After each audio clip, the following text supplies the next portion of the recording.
Hey everybody, it's Mark T, and it's my first video that I've uploaded in like a month.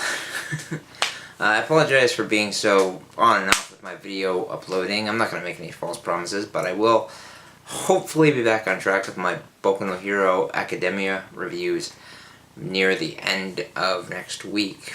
Anyways, today I'm here to do another episode of Anime Talk, and today I'm not talking about a particular anime or doing a particular review. I'm talking about my top 10 favorite anime / manga.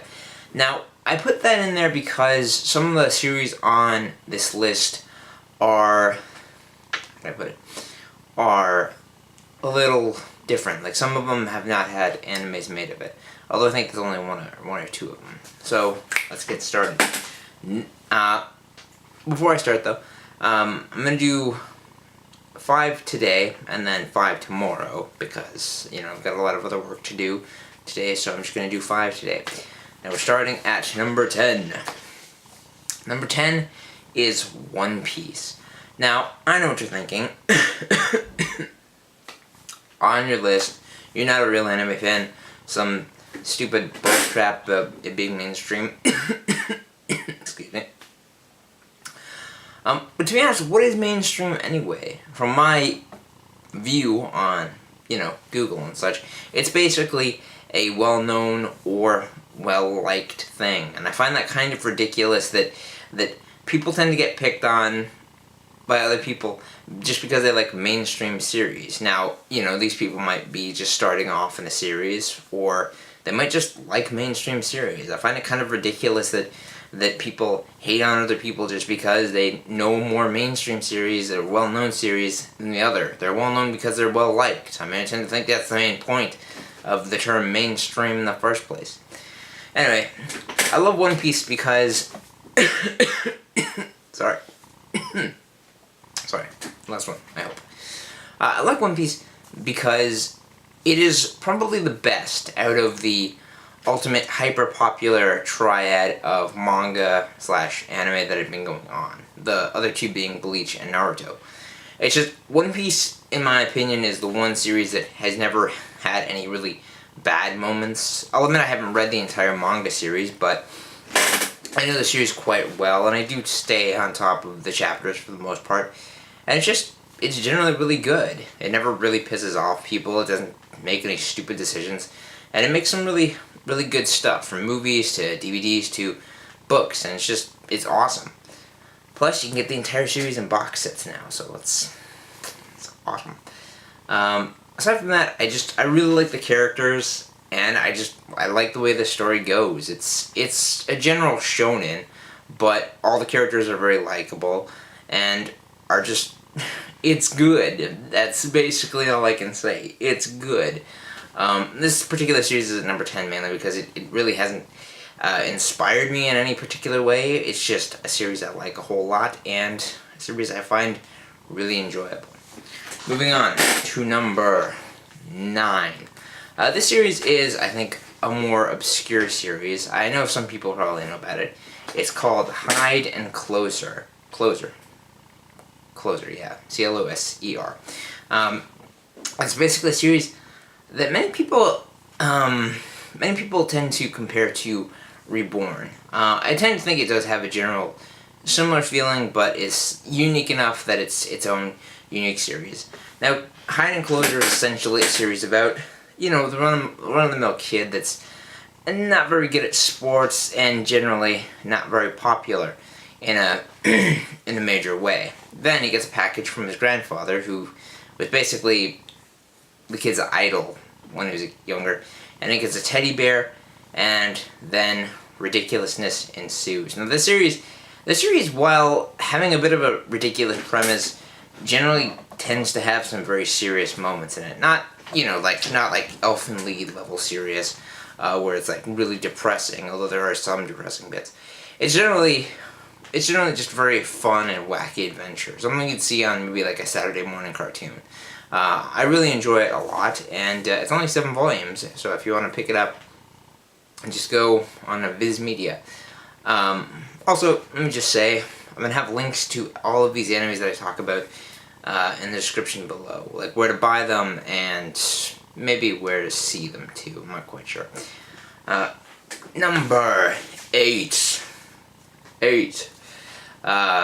We have Yaiba. Now this is a particularly special case. Now I know that this series is actually quite popular, and quite a few people know about it. It often has crossovers with, like, at least OVAs that connect with Detective Conan and the Kid Kaito series, and it's just an awesome series. Now the series revolves around our titular character, Yaiba, his love interest slash close female friend, Sayaka, his many animal friends, and even the famous samurai Miyamoto Musashi. It's just a series that's hard to put into words. It's very wacky and silly, but it does have its serious moments.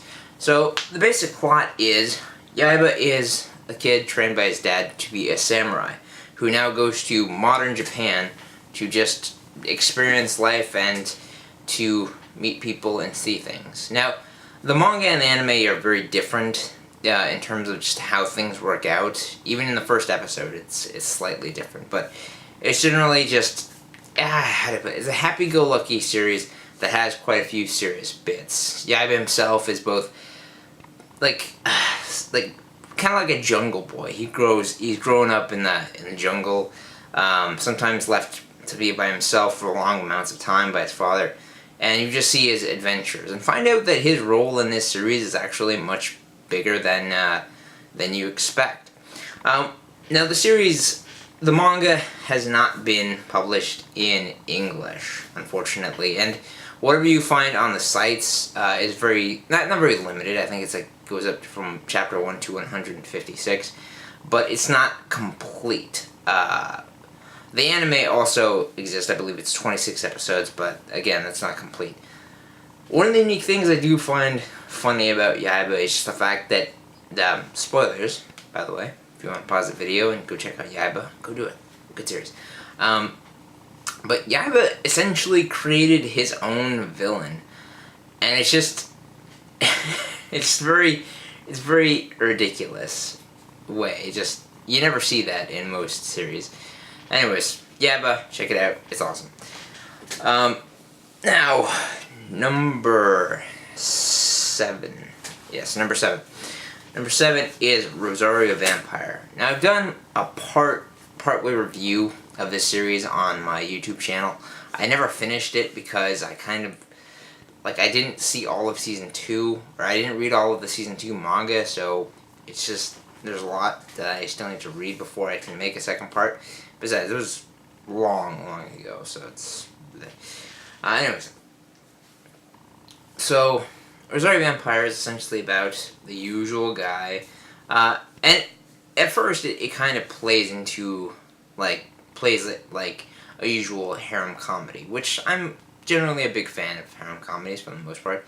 But this one has a bit of a twist where our main character ends up getting accepted into a high school full of monsters that are sort of enchanted to look like regular humans. And he runs into many monsters and constantly tries to hide the fact that he's human, because in this school, if you're human, I believe you get killed or you get kicked out, or there's some problem with it. And gradually as the story goes on, our main character learns more, meets more people, and sort of becomes a monster himself. Sorry, spoiler. But yeah, it's just a very interesting series, and it's a very good spin on the usual harem comedy thing. Like, the anime is far more of a comedy, but I would suggest that the manga is the much better way to go, mainly because it's longer. I believe it's the first season, which it's literally called the first season in the manga books, is 10 volumes, and then there's season 2 that I don't have all of yet. That's a lot more. Overall, it's a good series. If you like monsters like me, big fan of Halloween and stuff, you'll see a lot of cool stuff. But, you know, yeah, it's a good series.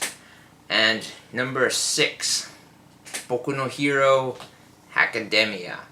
Now, I've almost done a complete series review of this. Not series in terms of manga, because the manga's not finished yet, but like of the anime that's been out so far. I still gotta finish it. What else can I say? It's by far one of my all-time favorite newer series. As a kid, I grew up idolizing heroes like Batman and Superman and the X-Men and all these other heroes. So I know what it feels like to be a person that wants power so you can do good, but then are so limited to by the things that you have and things that you can do. And basically, the main character of that series is basically that. He is Izuku Midoriya, which you probably know if you watch my reviews.